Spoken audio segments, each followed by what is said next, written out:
藝術界哈佛大學畢業生100蚊喺海鮮市場可以買到啲咩衫呢？從倫敦藝術大學畢業後，返自己集團做老香洲歷史文化挖掘。潮洋市場嘅3樓居然要拆啦！等我即刻去做最後嘅資料搜集。100幾年前，潮洋市場呢個地段係中國首個無稅商埠。80年代嘅時候，呢度仲係好簡陋嘅海鮮市場。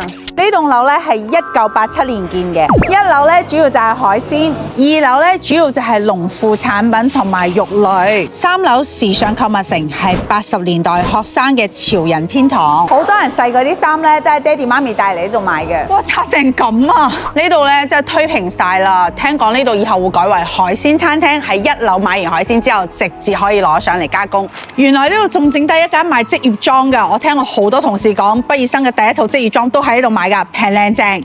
好型啊！呢個色都好正，同我件阿瑪尼其實差唔多款嘅咋，講真，哇好掂喎呢件幾錢啊？呢件係280。哇好正啊呢套衫！哇我真係估唔到200幾蚊可以買到咁樣嘅 quality。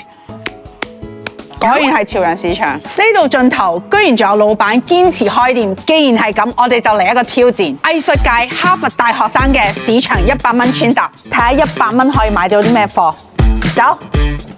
哇，你知唔知咧？呢個咧一套過搭個碌卡搭個 Undy 超型，我同你講 ，Fashion Week 都係咁着嘅啫。背心真係好好睇啊，睇唔睇到啊？啲 texture 幾靚，通透得嚟又好 fit。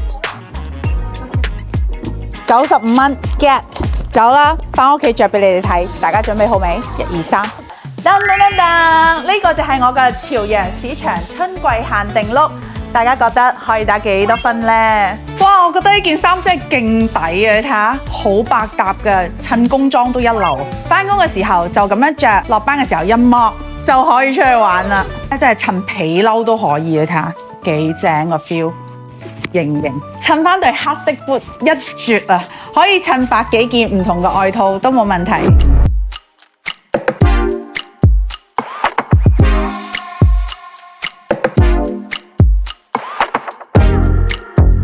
究竟呢100蚊使得值唔值呢？評論區話俾我聽。